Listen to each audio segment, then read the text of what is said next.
Okay, great. Well, then we are just going to go ahead and get started. Um, welcome everyone. Thank you all for joining for today's Farm to School webinar about wild foods and more. My name is Kate Siebold. I'm the Farm to Institution Coordinator at the Minnesota Department of Agriculture. I am our host for today's webinar. Before we get started, I do want to note that today's webinar is being recorded, and we will be posting it online afterwards. Everyone is set up, so you're not able to turn on your camera or unmute yourself. So hopefully you can just sit back and enjoy today's webinar. You do have access to the chat and to the Q&A feature. So we encourage you, as you have questions that come up during today's webinar, to please type those into the Q&A or the chat. We'll be monitoring that. If you would also like to be able to verbally ask a question, you can just indicate that in the chat and we will go ahead and unmute you so you can ask your question. All right, so with that, I'm excited to introduce our presenters today. So today we have joining us Jane Jewett, Associate Director for the Minnesota Institute for Sustainable Agriculture at the University of Minnesota Extension. And Jane will be talking about wild foods and more from the perspective of food licensing and regulations. And then we also have presenting today Jamie Anderson, who is the Farm to School and Early Care Consultant at the Minnesota Department of Education. And she will be sharing about procurement and crediting details today. So the plan for today's webinar is to kind of talk through each of those aspects I just mentioned, procurement, food safety and inspection standards, and kind of general food safety rules and regulations, meal pattern crediting, and then recipes and menu ideas. For a variety of wild foods and more, like the categories you see listed here. So the name Wild Foods and More came from kind of trying to think about what are some of these items that we know schools are starting to purchase more locally or are interested in. Some of them grow wildly. Some we just included in this because it felt like a good fit. So we talk about mushrooms, wild rice, berries, weeds, maple syrup, honey, microgreens, and sprouts. So to start off, we thought it would be fun to just get a sense of current local food purchasing of these items, or perhaps what you're interested in purchasing in the future. So I'm going to go ahead and start a poll that you can complete for us. I can do it. Okay, so you should have a poll here. Which of the following foods, if any, do you currently purchase as part of your school food program? And then there's a second question. Which of the following foods, if any, are you interested in purchasing for your school food program in the future? All right, I see some responses coming in.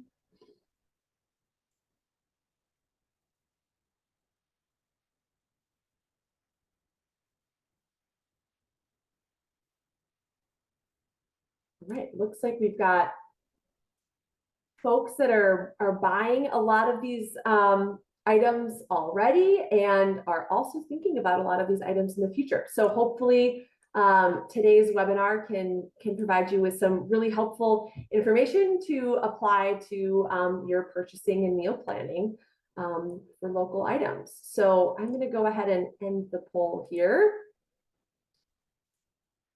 And I think now you can see the results. Sorry about that. All right, so with that, I think let's go ahead and get started. So again, feel free to ask questions along the way.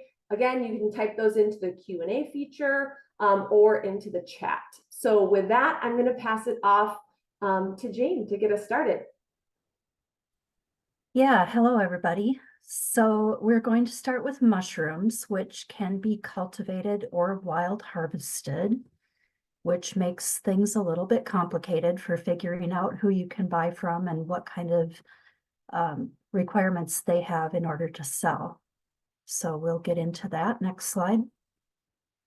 All right, cultivated mushrooms are product of the farm if they're sold by the farmer who grew them.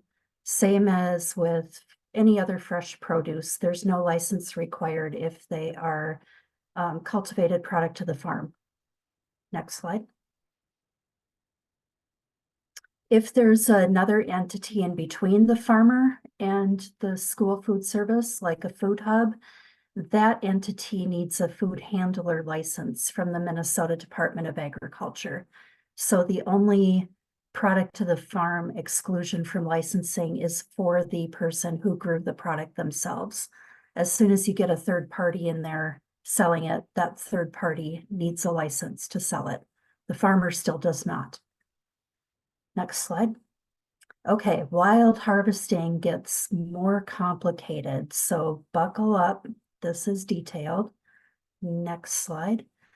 All right, so here's a little summary overview, and then we'll break this down. So if the seller of wild harvested mushrooms is harvesting on their own property or is a tribal member with gathering rights, they don't need a food handler license to sell those mushrooms. Otherwise, like a third party, again, an intermediary like a hub, that entity would need a food handler license. And in addition, if wild harvested mushrooms are being sold to a food service, including a school, the seller must be registered with the Minnesota Department of Ag as a certified wild mushroom harvester. Next slide. Okay, so that certified wild mushroom harvester requirement, it's in the Minnesota Food Code. It's because wild harvested mushrooms, there are lots of them that look alike, and some are edible and some are not. So there is a requirement that people harvesting wild mushrooms for sale commercially need to have training in identifying mushrooms. Next slide. So the way that people become a certified wild mushroom harvester is to take the accredited training with the Minnesota Mycological Society. That's currently the only entity in Minnesota that is offering that training. It's possible someone could take it in a different state, but in Minnesota, that's where you get it. And then after taking that training, which is specific to mushroom species, so you get trained to be like a morel harvester or a chanterelle harvester, or you can get trained on multiple species, and those are listed on your certification. And then they must register with the Minnesota Department of Agriculture. Next slide. So if there's a question, if you want to buy wild mushrooms and you want to be sure that you're buying them from someone who is certified, the Department of Ag does maintain a database of their certified wild mushroom harvesters. So you can always check that database, find the name of the person, find the species that they're certified for, and that's your assurance that that's a legitimate person to buy from. So it gets a little more complicated if wild harvested mushrooms are being harvested from land occupied and cultivated by the seller. So the mushroom harvester is harvesting on their own land. They don't need a food handler license. They still have to be a certified wild mushroom harvester in order to sell to a school. Next slide. If the seller is a tribal member with gathering rights, also they do not need a food handler license to sell those wild mushrooms. But again, schools can only buy from a certified wild mushroom harvester, so their name would need to be on that list of certified harvesters. So back to this summary on wild harvested mushrooms. If someone is harvesting on their own property or is a tribal member with gathering rights, they do not need a food handler license to sell those mushrooms. If it's a third party, they do need a food handler license. And regardless, the seller, the person you're buying from, has to be registered with the Department of Ag as a certified wild mushroom harvester. All right, on to Jamie to talk about mushrooms in lunches. Yeah, thanks, Jane. So mushrooms credit towards the other vegetable subgroup. So this would include any wild, foraged, or cultivated mushrooms. And it's the same crediting per standard in the other vegetable subgroup. So a half a cup of raw or cooked vegetables would credit towards a half cup other vegetable in the meal pattern requirement. And mushrooms can be really added to anything. So they have that really amazing umami flavor, that extra sense that really has that, kind of satisfying, deep, like full mouthfeel sensation. So mushrooms are just really a great fit for a lot of different things. So toppings on pizzas, adding them to stir fries, creating like a burger or sandwich toppings, and it's kind of build your own like burger bar. Throwing them in tacos. I've also seen them chopped up really finely and added into like the ground meat or ground bison that a school might be serving. Having them be a vegetarian option because they kind of stand up and hold themselves up really well. So you could have it as a vegetarian option in like a burrito or enchilada or again in a sandwich. The list goes on and on and on. And kind of a cool fun fact about mushrooms is that they are considered one of the most sustainably produced foods on the planet. So they require less water, energy, and land to produce than several other, specifically protein items, obviously, but also vegetable items. So fun fact about mushrooms.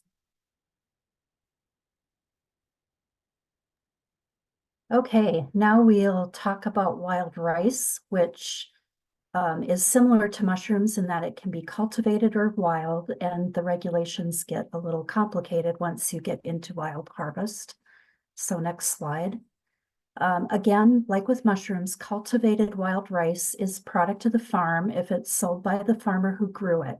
So a farmer producing cultivated wild rice and selling it does not need a license to do that. If that cultivated wild rice is sold by some other entity, a third party like a food hub, that entity needs a food handler license from the Department of Ag. The farmer still doesn't to sell to that food hub or entity, but if that entity is selling to a school, that entity needs a food handler license. Next slide. Wild harvested wild rice gets complicated.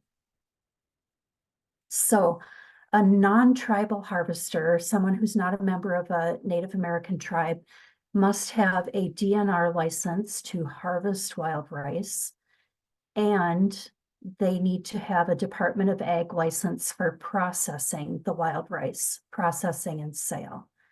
So 2 licenses really for someone to wild harvest wild rice, process and sell it.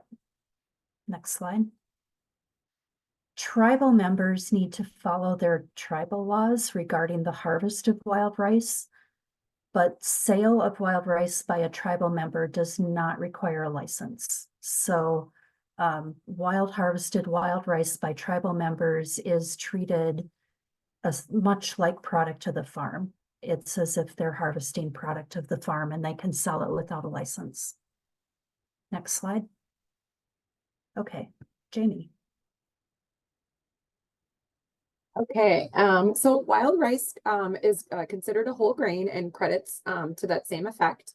A half a cup of cooked wild rice or 1 ounce dry would credit towards a 1 ounce grain equivalent in the meal pattern.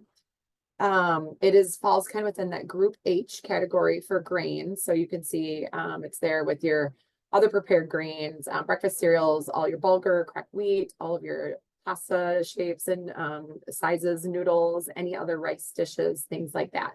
So it's in that group H crediting group for grains. MDE has a really, really helpful crediting guide just overall for grains that really breaks it down and lists a lot of different examples of various grains and how to credit them in your meal pattern. So wanted to include that link so you'll have it in the slides as well, but very helpful, comprehensive resource. Next slide. A couple different examples on wild rice. I know a lot of schools are doing some really, really great things with wild rice, such as a wild rice pilaf. This is a picture from Robbinsdale area schools. They had wild rice, brown rice, and then they mixed in some roasted squash as well. So I thought it was a really pretty presentation of that dish. A creamy wild rice soup. Lots of different districts around the state are using wild rice and soup. It's kind of that traditional comfort food for Minnesotans. I've seen it just, vegetarian, so no meat added. Then also seen it added with either local turkey or local chicken. And then Manoomin salad, which is a traditional indigenous dish that features wild rice, squash, and berries. So Minneapolis Public Schools has been serving the Manoomin salad for some time, and I included their recipe for kind of like a smaller home scale size. So if it's something that you want to try out and sample in your schools to see how your students take it, and if how it's perceived and things like that, just to try it at home. Jane. Okay, berries, fruit, and juice. And again, berries can be cultivated or wild harvested. Next slide.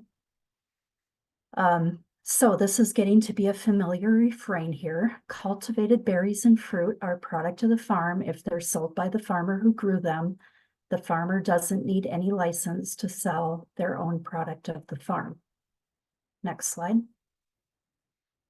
And if those berries or fruit are sold by some other entity in between the farmer and the school, like a food hub, that entity needs a food handler license from Minnesota Department of Ag. When we're talking about wild harvested berries and fruit, you've heard some of these before as well. So if it's land occupied and cultivated by the seller, they're picking berries or picking fruit on their own land. They don't need a license to sell that. It's product of their farm. If they're a tribal member with gathering rights, again, no license required. They can sell those berries or that fruit that's wild harvested. Otherwise, someone selling fruit or berries that they didn't grow themselves or that they gathered on public land when they're not a tribal member, a food handler license is required to sell that fruit. Processing of berries and fruit is something that farmers or tribal members could do without a license if they are not adding any off-farm ingredients. So if they're just doing something simple like freezing, possibly slicing some fruit like rhubarb, for instance, cutting that up, as long as they're not adding off-farm ingredients, that is something that farmers and tribal members can do without a license and sell it to a school or other buyers. Juicing is also a possibility. There are some additional requirements with juice, and we'll get into that in a minute. Okay, any processing like the freezing or mashing or juicing has to be done according to current good manufacturing practices. And those are in federal law. I've got the federal law down there, 21 Code of Federal Regulations 117, subpart B. That goes through all of the sanitary requirements. They need a sanitary and adequately equipped facility for doing that processing, not their home kitchen. So it's still very possible for many farmers to find like a community kitchen in a community center or a house of worship that would be perfectly adequate for doing that minimal processing. Next slide. Yeah, so farmers and tribal members doing their own fruit processing with no added ingredients are not required to use a licensed kitchen. This slide is in here because there's a lot of myth and misunderstanding about kitchen spaces around the state. A licensed kitchen category doesn't even exist outside of the metro area. And even in the metro area, the product of the farm doesn't need to be done in a licensed kitchen. It needs to be done in an adequate kitchen where they can meet those current good manufacturing practices. Juice production has some additional requirements. Juice is considered a potentially hazardous food. There have been a number of foodborne illness outbreaks traced to juice. And so there's a federal juice HACCP requirement, hazard analysis and critical control point. So anyone who's producing juice for sale to a school has to comply with that federal guideline for food safety. Next slide. If you're a school food service that would be interested in producing juice in-house, again, because juice is considered potentially hazardous, it cannot be served to, raw juice cannot be served to children under age 9. And if you want to produce juice, there is a specific HACCP plan required and inspector pre-approval for making juice to serve to children age 9 or younger. Serving raw juice is never recommended, so pasteurization is highly recommended with any juice. Next slide. Back to you, Jamie. Okay. So crediting local berries, fruit, or juice. So local fruits will credit the same as commercially purchased product from your distributor or whoever you might be purchasing that from. Credits are based on volume. So 1/8 of a cup of dried fruit is going to be equivalent to 1/4 of a cup of fruit on the the meal pattern requirement. 1/2 cup fresh equals 1/2 cup equivalent of fruit. Just as Jane said, all juice served and credited must be pasteurized and 100% juice to be eligible to be credited in the meal pattern. Fruit products that do not contribute toward the meal pattern would be kind of more like snack type foods that are made from fruits. So if you had like fried banana chips, if you're making fruit strips, freeze-dried fruits, things like that would not be eligible to be credited in the meal pattern. You can definitely still serve them. You just couldn't credit them as your fruit component. Minnesota Department of Education has a really helpful guide just talking about different crediting patterns and qualifications for different types of fruit.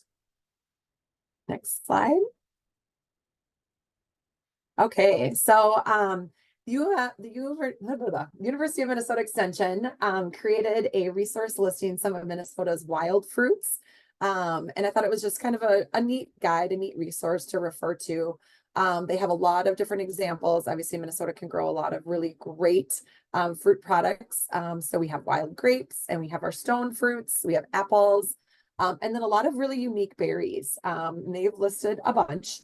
But some of the more, I think, unique and special ones would be things like June berries, huckleberries, cranberries, mulberries, currants, and aronia berries. And so kind of wondering, how do we credit these local berries, wild harvested berries, and fruits that are not listed in the food buying guide? So if the food item is considered a traditionally indigenous food item, you can look it up first in the USDA's Indigenous Food Sovereignty Guide. That talks about a lot of different foods that are traditional that can be counted towards the meal pattern.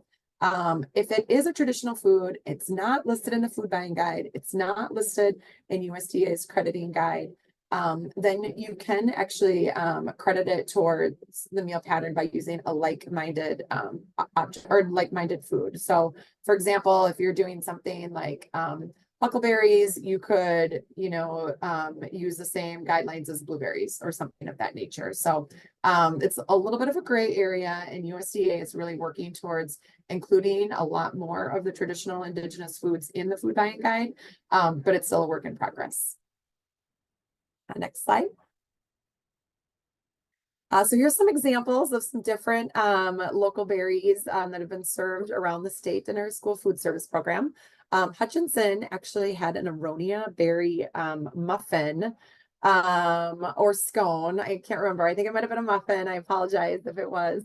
But they have a local supplier that grows aronia berries. And so they've harvested or worked with that individual and had a really delicious breakfast item for their students. Masabi East was serving wild grapes in their school food service meal program. And then Foley Public Schools actually had some strawberries that were served in the fall, which we thought was kind of a fun idea. They had, again, a producer that was growing fall berries and were able to offer them on their line as kind of a fun treat in October. And Jane. Okay, we've heard of some schools that have school gardens, particularly wondering if they can serve the weeds out of the garden. Actually, yes, if they are edible weeds, you can serve them. So some of the common weeds that are found in and around gardens and lawns are purslane, nettles, dandelion, clover, lamb's quarter. Those are all edible plants. Next slide. And some of these plants, the boundary between what's a weed and what's not a weed is kind of fuzzy. Dandelion and purslane actually have some named varieties that are intentionally grown as garden plants. And particularly if you go to Europe, you'll see these things in grocery stores with multiple varieties. Next slide. These edible plants are legally the same as any other produce. So they're product of the farm if harvested from property occupied and cultivated by the seller. No license required to sell them. Next slide. Again, no license required if they're harvested and sold by a tribal member with gathering rights. That could be harvested off public property even. If they are harvested on other land, like wild harvested by someone who's not a tribal member or sold by a third party, then a food handler license is required from Minnesota Department of Agriculture. Okay. So crediting of these delicious edible weeds. So it really depends on the nutrient composition. Most credits similar to spinach. So they're in that dark green leafy vegetable subgroup. Some are actually listed in the food buying guide. So I have like a little snapshot. We have like dandelion greens are listed, mustard greens, things like that. So some are actually listed. When crediting, you're going to want to look at the volume and then the preparation method. So just like you do with your other dark green leafy vegetables, 1 cup cooked weeds or 2 cups fresh would be equivalent to 1 cup of the dark leafy green vegetable subgroup. So this is a really, really cool guide that we included on the slide. And then I think Kate just popped into the chat. But the U.S. Department of Agriculture, in partnership with the Office of Tribal Relations and the Indigenous Food Sovereignty Initiative, has created a really cool list of different edible and indigenous wild plants that are grown throughout the country. And so they have one specific to the Midwest region. They include some pictures. They include the health benefits of these different edible forage plants. I just thought it was a really cool resource to refer to. Some of the ones in the Midwest region that are included are dandelion greens, nettles, cutleaf, toothwort, rose hips, purslane, goldenrod, mulberry, cutleaf coneflower, and plantains. And a different plantain, not related to the starchy banana variety. It's actually a plantain plant. So slightly confusing, but next slide. So we have 2 different recipe ideas, both from the Indigenous Food Lab. One is a bison meatball with a dandelion tomato sauce. So really trying to capture a lot of those traditional food items and serve them in a way that maybe students are somewhat familiar with, spaghetti and meatballs, but kind of doing it up a little bit fun and getting some different ingredients involved. And then we also have a chicken and nettle pozole. And pozole is a traditional Mexican stew that's often thickened and made with like a coarsely ground cornmeal. And then there's usually some chilies and then protein. And so in this one, they added the nettle, which is our wild weed. So yeah, and again, really great recipes, standardized for child nutrition meal patterns.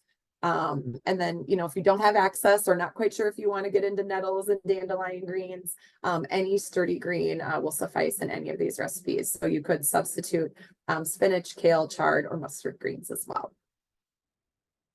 Jane. Sure. All right, maple syrup. Next slide. Like many other things we've been talking about, it's product of the farm and no license is required if the sap is harvested from trees on property occupied and cultivated by the seller. And I'll just add that that could include owned or rented or leased property.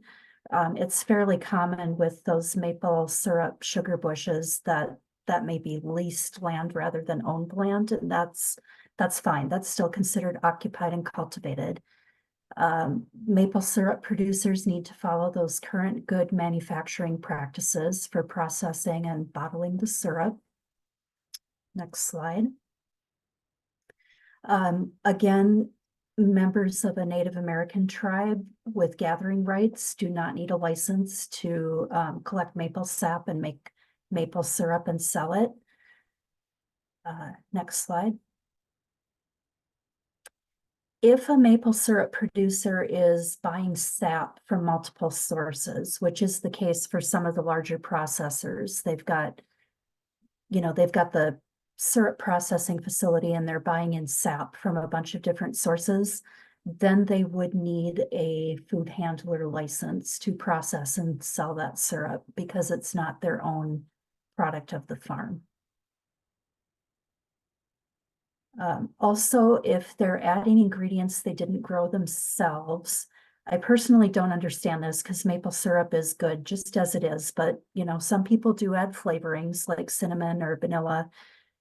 If those flavorings are purchased items or things they didn't grow themselves, they also would need a Minnesota Department of Ag food license for processing and selling that syrup to a school.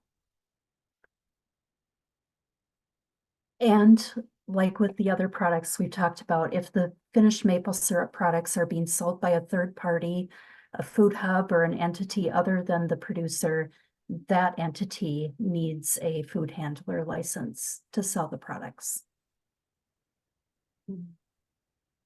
Okay, so crediting. Maple syrup, unfortunately, does not contribute to the meal pattern.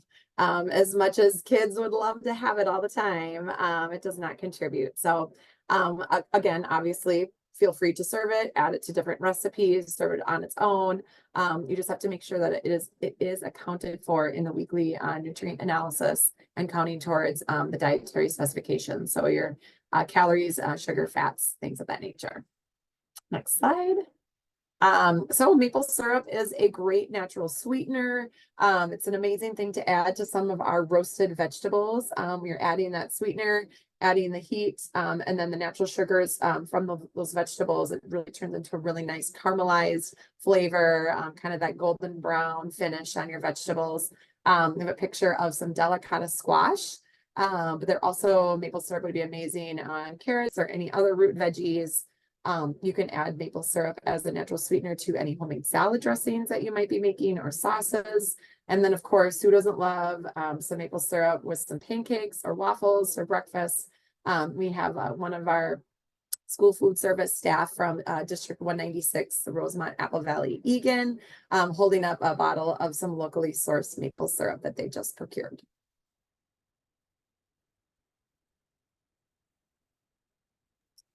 Honey, another sweet treat. Product of the farm and no license required for a farmer to sell it if the honey comes from their own hives. And honey is an interesting case because with honey, the hive is considered the farm. It's really common for honey producers to send their hives away for the winter down to like the pecan orchards in Texas or almond orchards out in California. Even if the hive travels to multiple states, the honey from that hive is still considered product of the farm for the hive's owner. Like with maple syrup or other processing, the honey extraction, filtering, packaging, all of those processing things must be done according to current good manufacturing practices in a facility that's sanitary and adequately equipped for that work. It's more common with honey than maple syrup for flavoring ingredients to be added. Cinnamon, sometimes a cherry flavoring or another fruit flavoring. If a honey producer is adding those ingredients they didn't grow themselves, they do need a food license from the Minnesota Department of Ag in order to sell that product to a school. And I'll just maybe mention cottage food because a lot of people know about cottage food, which would allow people to add flavorings. However, cottage food cannot be sold to schools. Cottage food can be sold only to household consumers. So if a farmer is wanting to sell flavored honey to a school, they do need that food license. And like with other products, if the finished honey products are being sold by an entity other than the producer, third party, that entity needs a food handler license to sell those products. Okay, so honey, just as with maple syrup, it does not contribute to the meal pattern. So again, you do need to account for it in the weekly nutrient analysis and making sure that you're attributing the specific dietary specifications, calories, sugar, fats, if you're adding honey to any of your products or anything that you're serving on your line. Honey is actually a little bit sweeter than maple syrup, so also paying attention to that if you're doing any scratch cooking. There are 17 grams of sugar on average per tablespoon of honey compared to 12 grams of sugar in maple syrup.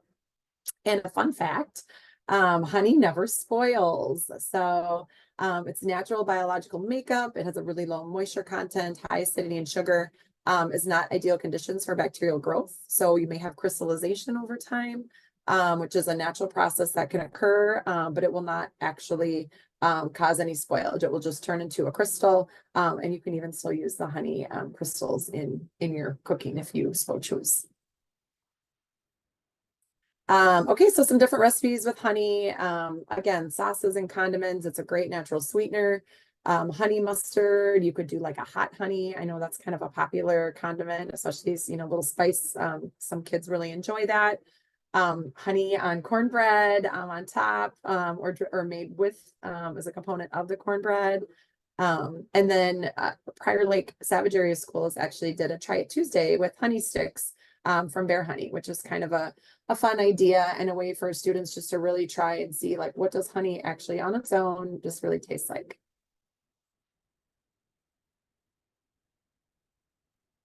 Microgreens. Yeah, microgreens, kind of a new thing.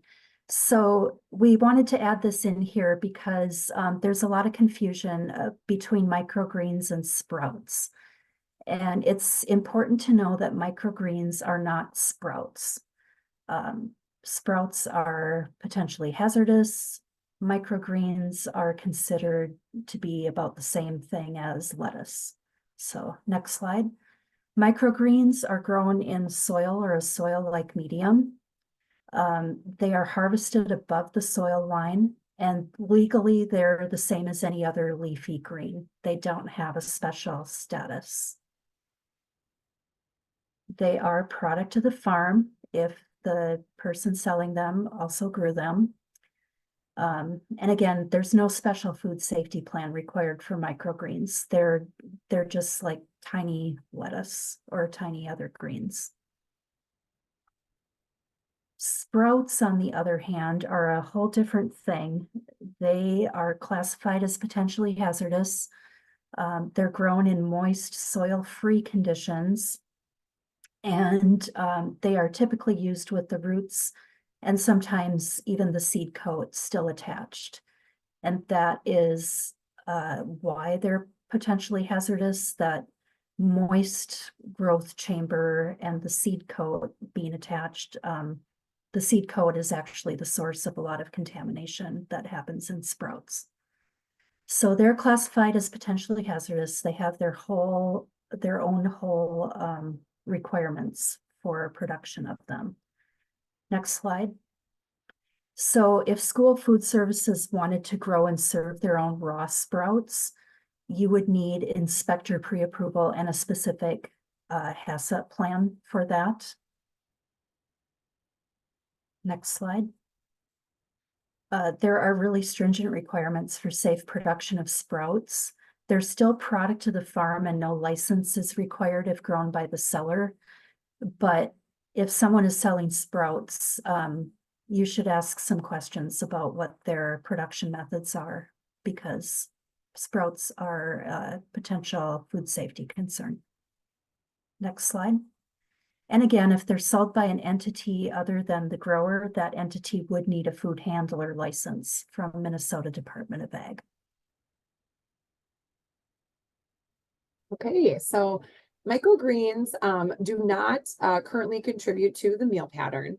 They're not listed on the food buying guide. You know, there's some discussion as to whether they could be, you know, considered a dark leafy green vegetable, as Jane had said, but they're not currently listed on the food buying guide. So you just have to account for them in the weekly nutrient analysis and count towards any dietary specifications. Microgreens are a really, really nutrient dense item. So like Jane said, it's, you know, it's basically, it's this little plant that you're consuming. And so by nature, they're so small, you're consuming a larger volume of them. So you're actually getting more nutrients from that individual, you know, consumption of that little plant compared to a giant, you know, broccoli plant, let's say, or, you know, huge pea sprout or something like that. So they're very nutrient dense. Next slide. Okay, so sprouts. So sprouts, as Jane had mentioned, raw sprouts are not credible due to the fact that they are very high risk of foodborne illness. So they're not creditable. They're not advised to serve in the school meal pattern. And then, so they don't even include raw sprout data on, you know, in the food buying guide. It's just intentionally omitted. They don't recommend it at all. However, if you parboiled your sprouts, that would be considered a creditable item. So you could do mung or soybean sprouts parboiled. Quarter cup parboiled and drained sprouts would be equivalent to a quarter cup of your other vegetable subgroup. And then microgreens, again, a really, really great addition to the school lunch pattern or breakfast pattern.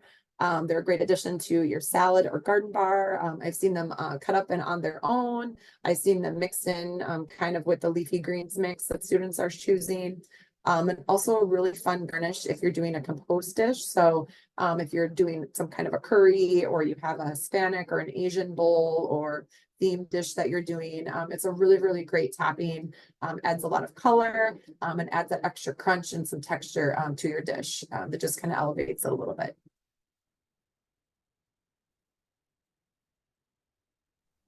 Okay, and I think that's it. I'll turn it back over to Kate. We covered a lot of ground. Wonderful. Thank you so much, Jamie and Jane. So as you'll see here on the screen, Jamie and Jane's contact information is provided. Feel free to jot that down. But we also do have time for Q&A if anyone has questions. I don't see any questions so far in the Q&A function or in the chat. But if you have any questions, please go ahead and type those in right now. Or again, if you would like to be able to unmute and ask your question, just type that in the chat that you'd like to be unmuted. And maybe while we wait for people to see if there's any questions that come in, I do have one question that I wanted to ask, which is going back to the juice conversation.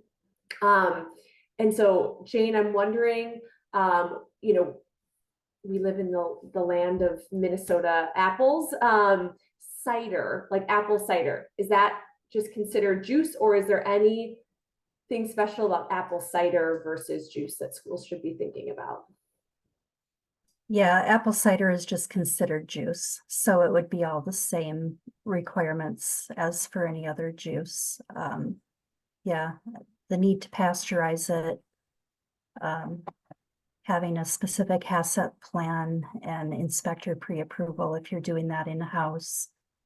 And if buying it from any other entity, it needs to have been produced under the federal juice HACCP, Hazard Analysis Critical Control Point, Food Safety Protocol. Okay, great, thank you.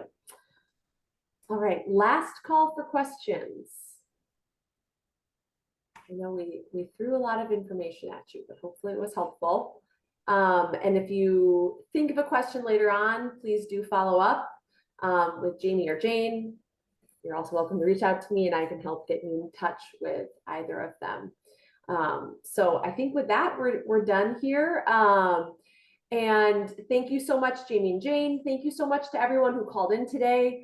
We will, like I said, this is being recorded, so we will send out a follow-up email with the slides and the link to the recording and the links that we shared in the slides as well. So more to come. And thanks again so much for joining us this afternoon.